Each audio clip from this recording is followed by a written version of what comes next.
all to the bankers grade.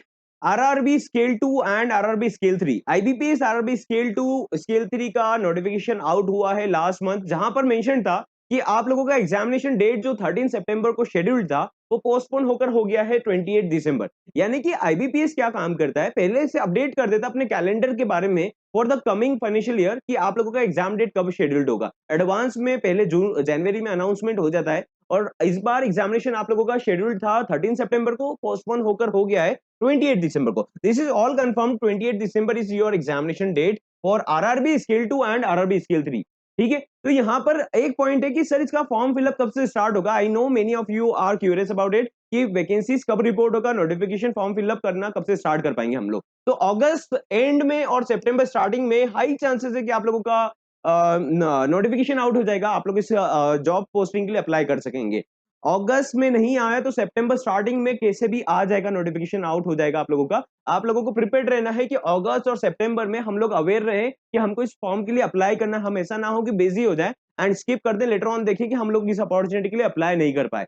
इसका eligibility criteria हम लोग देखेंगे। उससे पहले अगर आपने आरआरबी स्केल 2 स्केल 3 को टारगेट करने का प्लान करा है, बैच में एनरोल नहीं है, तो बैच में एनरोल करने के लिए आप व्हाट्सएप कर सकते हो। व्हाट्सएप नंबर स्क्रीन पर अवेलेबल है, जिस टाइम पर भी इस वीडियो को देख रहे हो व्हाट्सएप करेंगे and team will help you out with the manual payment process. Live classes, recorded classes, test series, ePDF, PDF, e books and also आपके लिए यहाँ पर इंटरव्यू प्रिपरेशन भी इंक्लूडेड रहेगा। तो आपके पास में दो वेरिएंट्स है जहां पर आप रिटन एग्जाम का कोर्स एंड इंटरव्यू एग्जाम का कॉम्बिनेशन भी ले सकते हो, कॉम्बो भी ले सकते हो। फॉर दैट आप लोगों को व्हाट्सएप करना है एंड स्टार्ट करना है, because RRB scale 2 scale 3 examination में टाइम लगता है और आपको इसमें क्वांट हुआ, रीजनिंग हुआ, फाइनेंशियल अवेयरनेस हुआ, ये प्रॉपर गाइडेड डायरेक्शन में नहीं करोगे तो आई एम श्योर कि आप आपका एक टाइम वेस्ट करेंगे।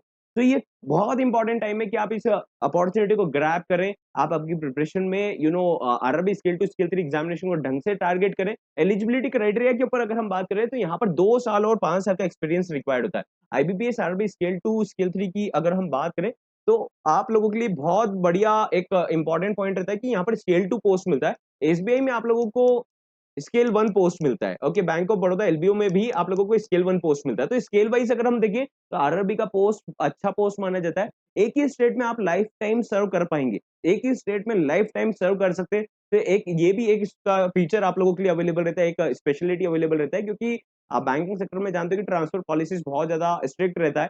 तो आप लोग एटलीस्ट ये इंश्योर कर पाएंगे कि एक ही स्टेट में हम सर्व कर सकें, बार बार ऐसा ना हो कि 3-5 साल 8 साल बाद हमको एक बार स्टेट चेंज करना पड़े। ये स्टेट वाला प्रॉब्लम आप लोगों का रिजॉल्व हो जाएगा। स्केल 3 में भी सेम प्रॉफिटेबिलिटी आप लोगों को देखने को मिलेगा। 21 से 32 एज लिमिट इसका है स्केल 2 का, ठीक है, और 21 से लेकर 40 इयर्स का एज लिमिट है स्केल 3 का, ठीक है। तो यहाँ पर अगर आप एससी एसटी कैटेगरी की बात करें तो 5 साल का और एक्सटेंशन मिल जाता है, 5 साल का और एक्सटेंशन मिल जाएगा। और अगर हम इस पॉइंट को देखें ओबीसी के बारे में, तो ओबीसी में 3 इयर्स का एक्सटेंशन मिल जाएगा, यानी कि 32 ईयर्स से, और ओबीसी कैटेगरी है तो 35 इयर्स तक के रहेंगे तब तक अप्लाई कर सकते हैं।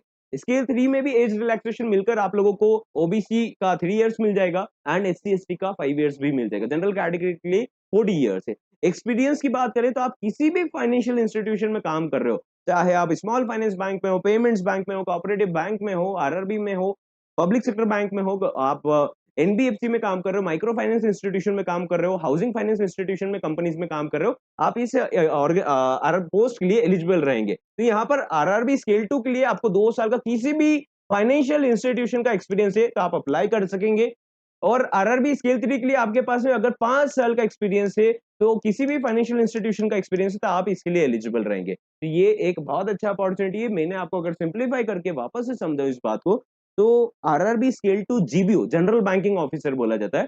तो 2 साल का आपका किसी भी फाइनेंशियल इंस्टीट्यूशन का एक्सपीरियंस है, वेदर इट बी एनबीएफसी या आप हाउसिंग फाइनेंस कंपनी में काम कर रहे हो, इंश्योरेंस कंपनी में काम कर रहे हो, आप एसेट मैनेजमेंट कंपनीज में काम कर रहे हो, किसी भी फिनटेक में काम कर रहे हो, आप इसके लिए पोस्ट के लिए अप्लाई कर सकते हो।